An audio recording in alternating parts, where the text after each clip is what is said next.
And now she's running for Congress to try to help the president make that case a little bit more clear to our rather dense-headed governor, Nicole Malliotakis. Nicole, welcome back. Good to have you. Happy Friday.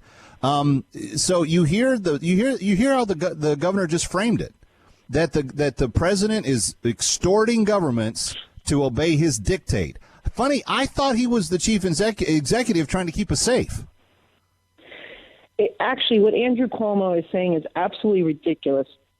Every other state, and by the way, he's talking about New York's new law to give illegal immigrants driver's licenses, which, by the way, has tremendous amount of issues with this law. It actually ties the hands of local law enforcement. He forced them to sign a gag order saying they wouldn't provide any DMV database records to federal law enforcement. Then he restricted access to the database from Customs and Border Protection as well as ICE. And that is the main problem that the Department of Homeland Security has, because when you apply for global entry or these trusted travel programs, they do a check and they to see if you have any pending charges against you, and they get that information from the DMV databases. So the fact that he has cut off Customs and Border Protection from that access is the reason why New Yorkers no longer have this. And by the way, 14 other states, every state, by the way, complies with this and allows the access.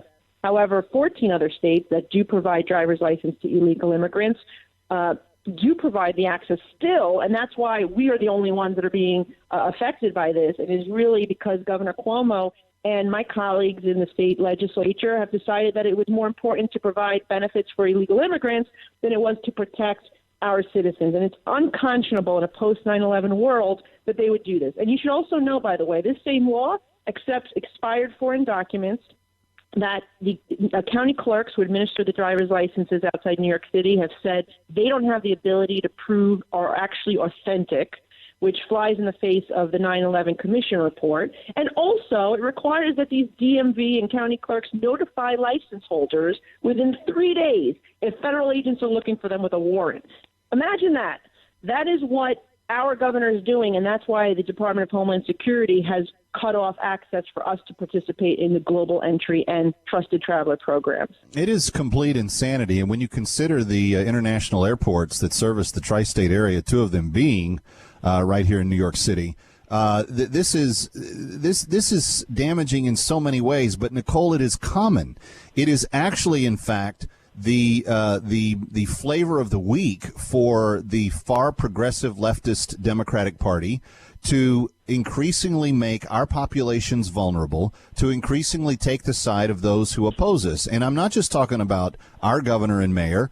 Look at what San Francisco did a couple of years ago, where they pulled out of the Joint Terrorism Task Force, made their city a sanctuary city, and are in large part doing the exact same things that we're talking about here. They're not vetting people that are coming in. And once you're in one of these areas, Nicole, with access to public transportation, you can get anywhere else you need to once you're in the homeland. These governors are actually risking the national security of the United States of America. This should be a national problem. This should be a national scandal. There should be people across every stripe calling for this governor to reverse course. Absolutely, and I've been taking this issue very seriously. I've been speaking with the Department of Homeland Security to try to resolve it, and they're saying that all they need is for Customs and Border Protection to have their access to the DMV database restored, and that's it. It's simple as that. Every other state in the nation does it, including the ones that provide illegal immigrants with driver's licenses. So there's no reason why Andrew Cuomo needs to sue the Trump administration, to grandstand, to act like as if it's the federal government penalizing New York.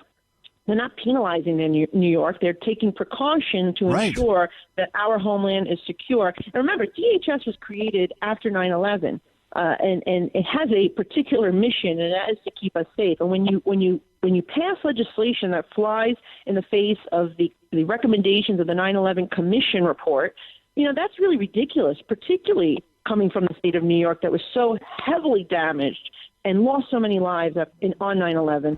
So, this is, again, just another policy where, they're playing politics, and they're putting... but in doing so, they're risking all of our safety, and that's what people need to understand. Governor Cuomo's not just a moron playing politics.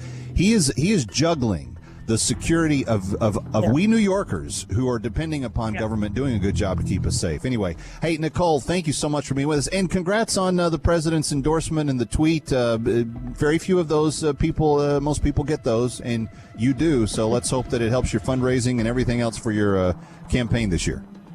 Well, I appreciate it. If your listeners can go to NicoleForNY.com and support the campaign or sign up to volunteer, that would be fantastic.